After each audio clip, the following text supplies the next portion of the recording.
in the year 2017. Now, that's contingent on whether or not Drew is still under the helm as quarterback, because by that point, you will have 3 years. You will have the rookie class going into their third year, the great draft of 15 going into their third year. Then you will have most of the players that are on the team already locked down. You can probably add a veteran here or there, and I think you'll see that defense rise up in continuity. The offense has young weapons. Then you'll have Cooks with more veteran presence. Snead will be going into his third year. Michael Thomas, second year. Coleman, whichever receivers on the team, you have continuity all across the board. So I don't have a great expectation for this year, but I will not be surprised if something special happens because of the tragedies that the organization has faced with Will Smith-Holke and some other adversity that has gone with some, members in the front office. Okay. So that's kind of where I'm at. But if this team tankles like 3-13 or 4-12, 5-11, 6-10, all I got to say, I don't want to hear it, because they did not want to let this man move forward as a coach, and I don't think that he really wanted to stay here. The Indianapolis and the Miami deals and the Giants deal kind of tankered on him, Coach Payton. And so then it came back to, the autonomy and the control and the power I have, because basically Mr. Benson and Mr. Loomis, they trust him. He was not going to find that on any other NFL team. So That's my motto. All right. It don't work, fellas. Well, the professor says, I don't want to hear it. So we're going to keep that in mind, Professor. Let's turn to you, Rick. Barry, let's turn to you, man. Look, you guys at the Big Easy Believer, and if you don't know, you better recognize the Big Easy Believer has produced some of the best articles pertaining to the New Orleans Saints as well as the Pelicans. But Barry, you guys have done an outstanding job. I must applaud you, man. Yeah, thanks. When I took over that website, literally the Fan-Sided Network, who I write for, which is part of Sports Illustrated and Time Magazine Incorporated. John, of course, writes for them as well with Who Dat Dish. But when I took that site over in December of 2014, it literally had been left for dead. They had a journalism student, a young lady, a journalism student from Ole Miss that had been running it, fairly right out of college, fresh out of college, and really she, to her credit, she tried her best, but it didn't do so well. And so they literally had left that website for dead when it was offered to me. And, I've always wanted to write about New Orleans sports. It was my dream, dating back to high school. And I was happy with working with John at Who Dat Dish, but an opportunity to run my own website and cover more sports than just the Saints, because, of course, we cover LSU, we cover Tulane and the Pelicans. And, I've always been, being a New Orleans native, covering, reading the Times-Picayune. Of course, Coach Gaille can attest to, growing up in the New Orleans area, and you too, of course, all of us can, reading the Times-Picayune and State's Item and all that type of stuff. And that was my dream. I always wanted to be the next Peter Finney or whatever, those type of guys that wrote for or Hap Gallardi, those guys that wrote for the Times-Picayune back in those days. So when it was offered to me, I was excited to take it. And in a year's time, to be a top 10 website in that network. In our network, we have over 300 websites, and to be a consistent top 10 site, it's quite an honor. And I couldn't have done it alone. I have a great staff of writers, and so I'm honored. I'm honored for any kind of accolades that we receive. It's been a lot of hard work, a lot of dedication, a lot of going to bed at midnight, getting up at 3 a.m. type of stuff. But it's been worth it. All right. Well, man, I tell you, guys, go to www.bigeasybeliever.com and you will get the best in the Saints news straight from Barry Hirstius and the rest of his crew over there. So, all right, Doc. Barry, let's just talk about some of the pet peeves that has been on your mind. What's the biggest thing the Saints did not address during this off season that we really need to pay attention to going into this training camp? Well, here's the biggest problem from my perspective. You had so many holes on the team that you couldn't address them all in there were a lot of factors in the off season that played heavily into how they approached it. First of all, whether they want to admit to it or not, the Drew Brees deal in 2012 was always destined to come back to bite them in the butt. Okay, and it's coming home to roost this year because you're paying the man $30 million, and I don't care what anybody says. That contract is coming back to hurt them because they were limited in what they could do at the agency. Now give them credit, and if you look at what they did with what they had to work with, and I wrote about this just 2 days ago in my most recent editorial. If you look at what they had to work with, because they were obviously limited in what they could do underneath the salary cap because of having to pay Brees $30 million this year.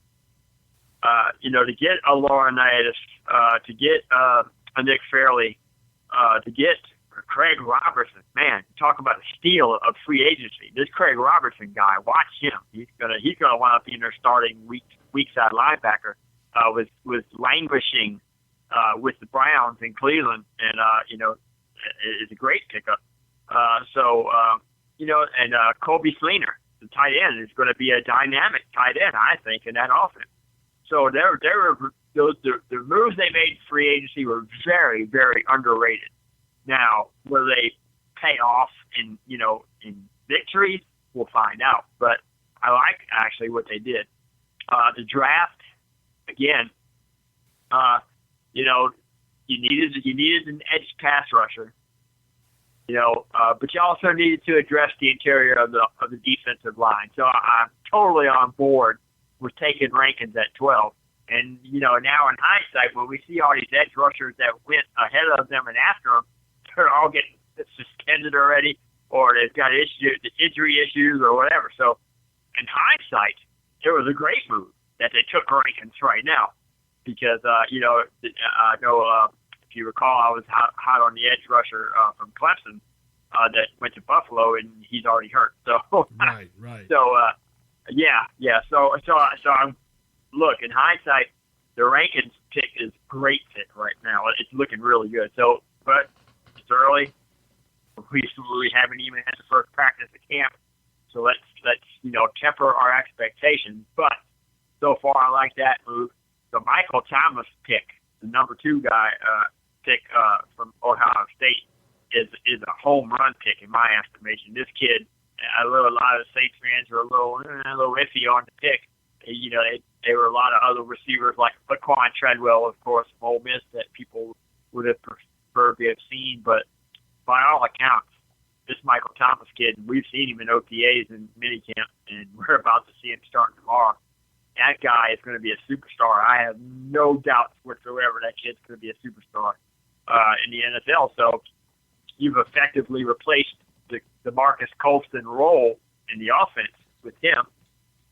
You might have got your not exactly a Jimmy Graham, but you might have got your all-pro caliber tight end back in Fleener. So I like those moves. Those are great moves in my estimation. Von Bell, another underrated move. I don't know how good or bad of a pro he's gonna make. It's hard. Coach can attest to this. It's hard to project guys as rookies because you're doing it at the collegiate level and then to turn it around and doing it on a professional level are two entirely different things. But based on what Von Bell did in college, he's a ball hawk. And that's the kind of guy they thought they had in Jarvis Bird. They still might, but we already know what Bird's done so far in 2 seasons. I'm skeptical or hesitant to say, okay, Jarvis Bird is finally gonna live up to expectation. We don't know that yet, so the jury's still out on that deal. But I like what Von Bell brings to the table. The film I've watched on him, and all the things that Coach Urban Meyer's been saying about it seem to be true. It was Urban Meyer actually who sold Sean Payton on both those kids, Thomas and Bell, and led them to make the trade up to do what they did. So we'll see. But overall, I did like the draft. Here's what I don't like.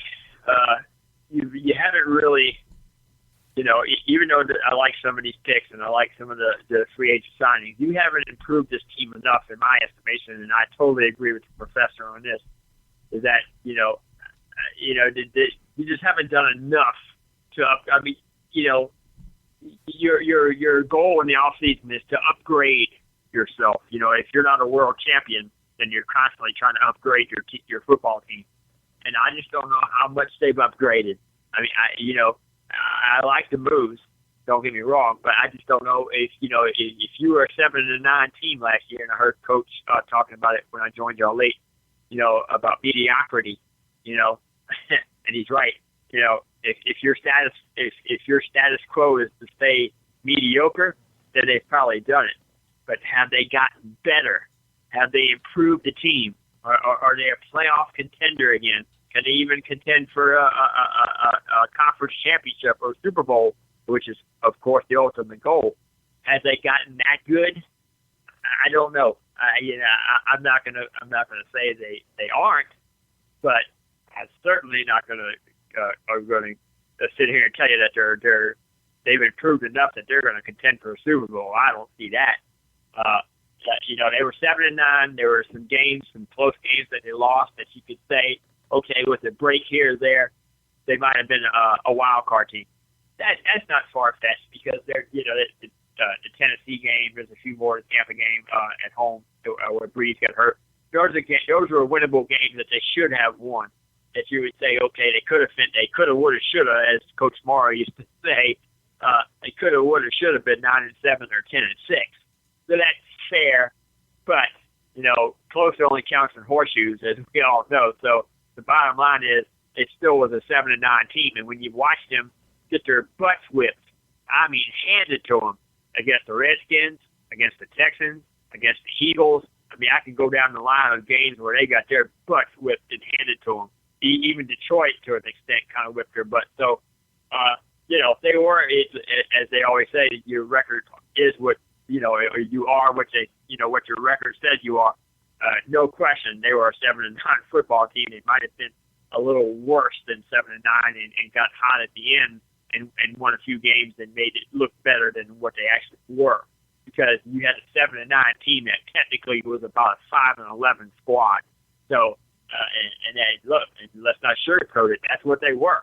That team you saw perform against the Texans. Or the Redskins, the Eagles, all those games that they got blown out in, that was the team they were. I mean, yeah, they had some nice wins. They had a nice, a solid win over a Falcons team on a Thursday night. They had that wild shootout win over the Giants. That was a nice win. And then a game that I actually attended personally, a win against the Colts, which to me was their most impressive performance of the year. The game they beat the Colts, where they beat Indianapolis at Lucas Oil Stadium. So they looked really good at times, but they looked bad at times too. I mean, when they look bad, they look really bad. So, I want to say that I'm optimistic that they can have a good year this year. But until I see them, I've got to see them in camp. I've got to see them in preseason. As far as the moves that they did or didn't make, team, the holes that they still haven't addressed the pass rusher situation. You're going to have three guys out of Ether Bali, Oben Guacham, who was a converted receiver that they made into a defensive end, and Davis Paul. Barry, before you go into that, I want you to address that later. Because you have been making some good points about the defensive holes that we have. So I'm going to come back to you later on that. Let me ask you one quick question, Brendan. And, you are the young kid on the block with all of us old hosts here. Tell us, in your opinion, are you